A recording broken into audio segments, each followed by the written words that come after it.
मतलब बहुत खाने वाला, चटर पटर खाने वाले लोगों को चटोर बोलते हैं। तली बघारी हुई तरकारी मतलब मसालेदार, तली बघारी मतलब मसालेदार। दही की कढ़ी, मलाई वाला दूध, इन सबका प्रबंध पहले कर लो, तब सिरचन को बुलाओ। दुम हिलाता हुआ हाजिर हो जाएगा। खाने पीने में चिकनाई की कमी हुई कि काम की सारी चिकनाई खत्म। काम अधूरा रख कर उठ खड़ा होगा। आज तो अब अध कपाली दर्द से माथा टनटना रहा है। थोड़ा सा रह गया है, किसी दिन आकर पूरा करूँगा। किसी दिन माने कभी नहीं। यहाँ पे सिरचन मतलब इतना खाने पीने वाला है कि उसको खूब मसालेदार सब्जी, दही, मलाई वाला दूध, ये सब अगर इंतज़ाम कर लिया, इसका मैनेजमेंट है, तब अगर उसको बुलाओ तो वो दुम हिलाता हुआ आ जाएगा, मतलब वो बड़े शांति से आ जाएगा। लेकिन अगर खाने पीने में चिकनाई की कमी हुई, मतलब अगर घी कम हुआ, तेल मसाला कम हुआ, तो काम की चिकनाई खत्म, मतलब वो काम अच्छे से नहीं करेगा। और काम अधूरा रखकर मतलब काम कंप्लीट भी नहीं करेगा, उसको छोड़कर कोई न कोई बहाना बना लेगा। जैसे अधकपारी मतलब हेडेक हो रहा है, सिर में दर्द हो रहा है, माथा टनटना रहा है, ये सब बहाना बनाकर चला जाएगा। बहाना करेगा कि किसी दिन आकर पूरा कर लूँगा, लेकिन किसी दिन माने कभी नहीं, मतलब वो दिन कभी आता ही नहीं है। बहाना बनाया और चला गया। कहने का मतलब ये है कि अगर उसको बहुत अच्छा खाना उसके मन का मिला तो काम पूरा होगा, अगर अच्छा खाना नहीं मिला तो वो उसका काम पूरा वो नहीं करेगा। मोथी घास और पटरे की रंगीन सिलपाटी, बांस की तीलियों की झिलमिलाती चीख, सतरंगी डोर के मोढ़े, भूसी चुनी रखने के लिए मूंज की रस्सी के बड़े बड़े जाले, हलवाहों के लिए ताल के सूखे पत्तों की छतरी टोपी, इसी तरह के बहुत से काम हैं जिसे सिरचन के सिवा गांव में कोई नहीं जानता। अभी मैंने बताया सिलपाटी मतलब पर्दे हैं बांस के, बांस की तीली की चिक मतलब पर्दे हो गए, सिलपाटी मतलब भी मैंने आपको अभी बताया था कि चटाई मैट जो होता है, ये सब चीज़ें वही बनाता है गांव में, उसके अलावा ये कारीगरी किसी को नहीं आती है। और सिरचन के सिवा यह दूसरी बात है कि अब गांव में ऐसे काम को बेकाम का काम समझते हैं लोग। बेकाम का काम जिसकी मजदूरी में अनाज या पैसे देने की कोई ज़रूरत नहीं, पेट भर खिला दो, काम पूरा होने पर एक आध पुराना कपड़ा देकर विदा करो, वह कुछ भी नहीं बोलेगा। मतलब इतना अच्छा कारीगर है, लेकिन फिर भी गांव के लोग इस काम को कुछ खास वैल्यू नहीं देते हैं। इस काम का वैल्यू बस इतना है कि जो भी ये काम करेगा उसको पेट भर खाना दे दो, पुराने धुराने कुछ कपड़े दे दो, बस चुपचाप वो चला जाएगा, कुछ भी नहीं बोलेगा। ऐसी बात नहीं है, सिरचन को बुलाने वाले जानते हैं सिरचन बात करने में भी कारगर है। महाराज टोले के भज्जू महाजन की बेटी सिरचन की बात सुनकर तिलमिला उठी थी। ठहरो, मैं माँ से जाकर कहती हूँ। इतनी बड़ी बात?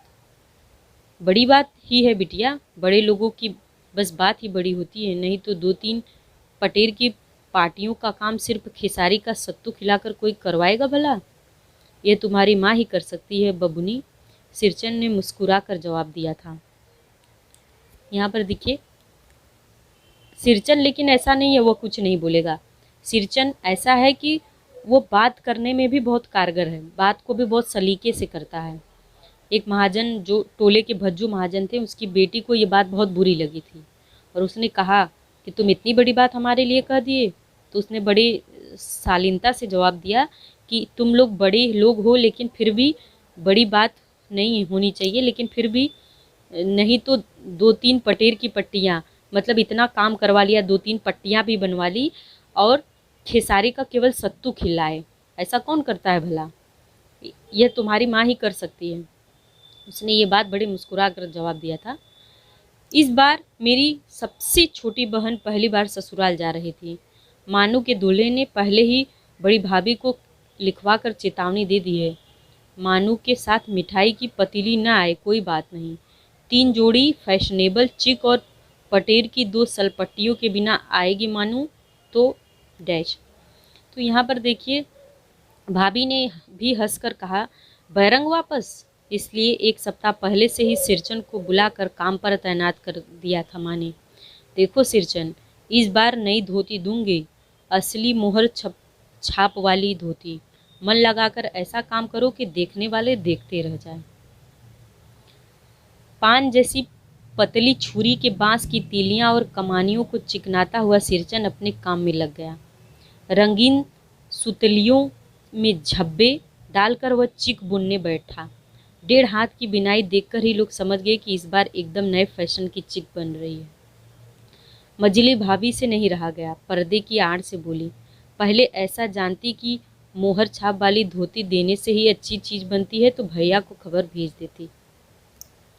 काम में व्यस्त सिरचन के कानों में बात पड़ गई। बोला, मोहर छाप वाली धोती के साथ रेशमी कुर्ता देने पर भी ऐसी चीज नहीं बनती बहुरिया।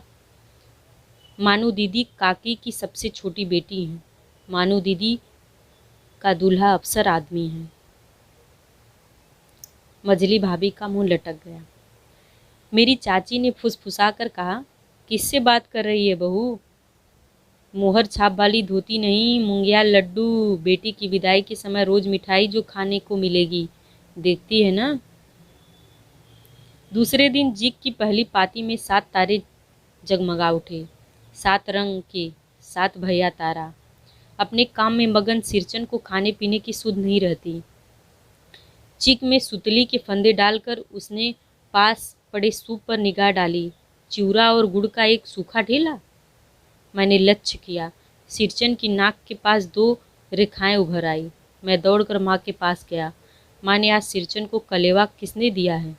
सिर्फ चिवड़ा और गुड़। चिवड़ा यहाँ पर मतलब होता है जो पोहा आप खाते हैं, उसको गांव में चिवड़ा बोलते हैं।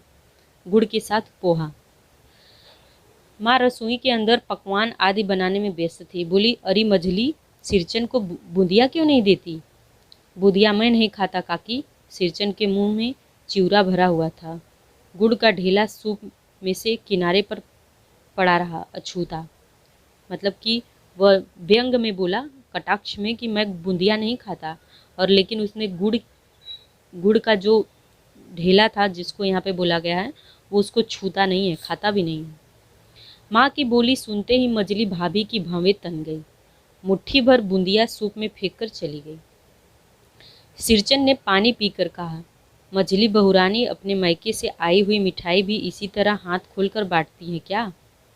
बस। मझली भाभी अपने कमरे में बैठकर रोने लगी। चाची ने माँ के पास जाकर कहा, मुंह लगाने से सिर पर चढ़ेगा ही, किसी के नैहर ससुराल की बात क्यों करेगा वह? मझली भाभी माँ की दुलारी बहू है। माँ तमक कर बाहर आई। सिरचन, तुम काम करने आए हो, अपना काम करो। बहुओं से बदकुट्टी करने की क्या जरूरत है? जिस चीज़ की जरूरत हो मुझसे कहो। बदकुट्टी मतलब बेवजह की बात। सिरचन का मुंह लाल हो गया। उसने कोई जवाब नहीं दिया। बांस में टंगे हुए अधूरे चिक में फंदे डालने लगा। मानू पान सजाकर बाहर बैठक खाने में भेज रही थी। चुपके से पान का एक बीड़ा सिरचन को देती हुई इधर उधर देखकर बोली, सिरचन दादा, काम काज का घर है, 5 तरह के लोग, 5 किस्म की बातें, तुम किस किस की बात पर कान मत दो, किसी की बात पर कान मत दो। सिरचन ने मुस्कुराकर पान का बीड़ा मुंह में ले लिया। चाची अपने कमरे से निकल रही थी। सिरचन को पान खाते देखकर अवाक हो गई। अवाक होना मतलब सरप्राइज होना, आश्चर्यचकित होना।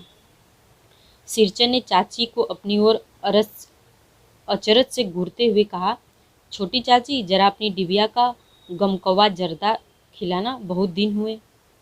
गमकौवा मतलब बहुत खुशबूदार वाला जर्दा। जर्दे में एक महक होती है, उसी को गमकौवा जर्दा यहाँ पे कहा गया है। चाची कई कारणों से जली भुनी रहती थी सिरचन से। जली भूली मतलब कि किसी से चिढ़ना। तो कई वजह थी जिसके कारण वो सिरचन से चिढ़ती थी। गुस्सा उतारने का ऐसा मौका फिर कभी नहीं मिल सकता। झनकती हुई बोली, तुम्हारी बढ़ी हुई जीभ में आग लगे, घर में भी पान और गमकौवा जर्दा खाते हो? चटोर कहीं के। मेरा कलेजा धड़क उठा। हो गया सत्यानाश। बस सिरचन की उंगलियों में सुतली के फंदे पड़ गए। मानो कुछ देर तक वह चुपचाप बैठा पान को मुंह में घुलाता रहा। फिर अचानक उठकर पिछवाड़े पीक थूक कर आया।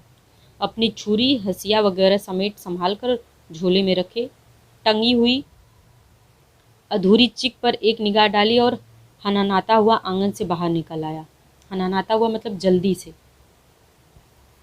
यहाँ पे क्या है, वो गुस्सा हो गया है और अपने सुतली के फंदे पड़ गए, और मानो कुछ देर बस सिरचन की उंगलियों में सुतली के फंदे पड़ गए, मतलब उसका काम रुक गया। और कुछ देर बाद वो बैठा रहा, पान खाया, बाहर गया, पान को थूका और फिर अपना सारा सामान समेटकर झोले में डालकर वो निकल गया। मानो कुछ नहीं बोली, चुपचाप अधूरी चिक को देखती रही। सातों तारे मंद पड़ गए। माँ बोली, जाने दे बेटी, जी छोटा मत कर मानो, मेले से खरीद कर भेज दूंगी। मैं सिरचन को मनाने गया, देखा एक फटी हुई सिलपट्टी पर लेटकर वह कुछ सोच रहा है।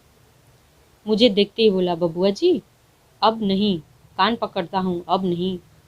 मुहर छाप वाली धोती लेकर क्या करूँगा, कौन पहनेगा? ससुरी खुद मरी, बेटे बेटियों को ले गई अपने साथ। बबुआ जी मेरी घरवाली जिंदा रहती तो मैं ऐसी दुर्दशा भोगता। यह सिलपट्टी उसी की बुनी हुई है, इस सिलपाटी को छू कर कहता हूँ अब यह काम नहीं करूँगा। गांव भर में तुम्हारी हवेली में मेरी कदर होती थी, अब क्या? मैं चुपचाप वापस लौट आया। समझ गया कलाकार के दिल में ठेस लगी है, वह नहीं आ सकता। अब यहाँ पे वह मनाने, ये जो लड़के की बात हुई है वो मनाने गया है सिरचन को, और लेकिन सिरचन उसको देखते ही बोला है कि बबुआ अब मैं कान पकड़ता हूँ, अब मैं काम करने नहीं आऊँगा। मैं मुहर छाप वाली धोती के लालच में काम नहीं करता हूँ। मेरी मतलब ससुरी खुद मरी, मतलब वो अपनी पत्नी को बोल रहा है कि वो खुद भी मर गई और उसके साथ बच्चे भी मर गए। लेकिन अगर मेरी घरवाली जिंदा रहती तो मैं खाने पीने के लिए ऐसे सबके ताने सुनता, मतलब ऐसी दुर्दशा भोगता।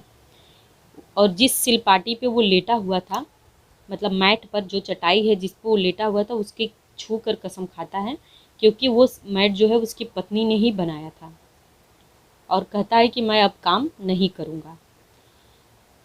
गांव भर में तुम्हारी हवेली में मेरी कदर होती थी, मतलब पूरे गांव में एक तुम्हारा ही हवेली था, एक ऐसा घर था जिसमें मेरी इज्जत होती थी, लेकिन अब वहाँ भी नहीं है। यहाँ पे वो बोल रहा है कि कलाकार के दिल को ठेस लगी, वही ठेस लगना मतलब बात को बुरा लगा है, अब मैं नहीं आ सकता। बड़ी भाभी अधूरी चिक में रंगीन छीट का झालर लगाने लगी, वह भी बेजा नहीं दिखलाई पड़ता। क्यों मानू? मानू कुछ नहीं बोली। मानू वही लड़की है जिसकी विदाई है और पूछ रही है कि जो है कैसा लग रहा है, मतलब जो चिक अब अधूरा हो गया है, जो कर्टन अभी अधूरा था उस पर झालर लगाने से भी वो अच्छा नहीं लग रहा है। बेचारी। क्यों मानू? मानू नहीं बोली, बेचारी। किंतु मैं चुप नहीं रह सका, चाची और मजली भाभी की नज़र न लग जाए इसमें भी। मानू को ससुराल पहुंचाने मैं ही जा रहा था। स्टेशन पर सामान मिलाते समय देखा मानू बड़े जतन से अधूरी चिक को मोड़कर लिए जा रही है अपने साथ। मन ही मन सिरचन पर गुस्सा हो आया। चाची के सुर में सुर मिलाकर कोसने को जी हुआ, कामचोर चटोर। गाड़ी आई, सामान चढ़ाकर मैं दरवाज़ा बंद कर रहा था कि प्लेटफॉर्म पर दौड़ते हुए सिरचन पर नज़र पड़ी। बबुआ जी, उसने दरवाजे पर आकर पुकारा। क्या है? मैंने खिड़की से गर्दन निकालकर झिड़की के स्वर में कहा। झिड़की के स्वर में मतलब डांटते हुए बोला। सिरचन के पीठ पर लदे हुए बोझ को उतारकर मेरी ओर देखा। दौड़ता आया हूँ, दरवाज़ा खोलिए, मानू दीदी कहाँ है, एक बार देखूँ। यहाँ पर सिरचन अपने पीठ पर कुछ सामान लाद कर प्लेटफॉर्म पर दौड़ रहा है और वो खिड़की से बुला रहा है बबुआ जी, और बबुआ जी अपनी बहन मानू को ससुराल छोड़ने जा रहे हैं। तो देखा, दरवाज़ा खोलिए, मानू दीदी कहाँ है, एक बार देख लूँ। मैंने दरवाज़ा खोल दिया। सिरचन दादा, सरप्राइज होकर बोलते हैं, सिरचन दादा। मानू इतना ही बोल सके। खिड़की के पास खड़े होकर सिरचन ने हकलाते हुए कहा, हकलाते मतलब या मेरी ओर से, सब चीज़ें हैं दीदी, सिलपाटी, चिक और एक जोड़ी आसनी कुश की। गाड़ी चल पड़ी। मानू मोहर छाप वाली धोती का दाम निकाल कर देने लगे। सिरचन ने जीभ को दांत से काट कर दोनों हाथ जोड़ लिए। मानू फूट फूट कर रो रही थी। मैं बंडल को खोलकर देखने लगा। ऐसी कारीगरी, ऐसी बारीकी, रंगीन सुतलियों के फंदों का ऐसा काम पहली बार देखा था। अगले वीडियो में मिलते हैं।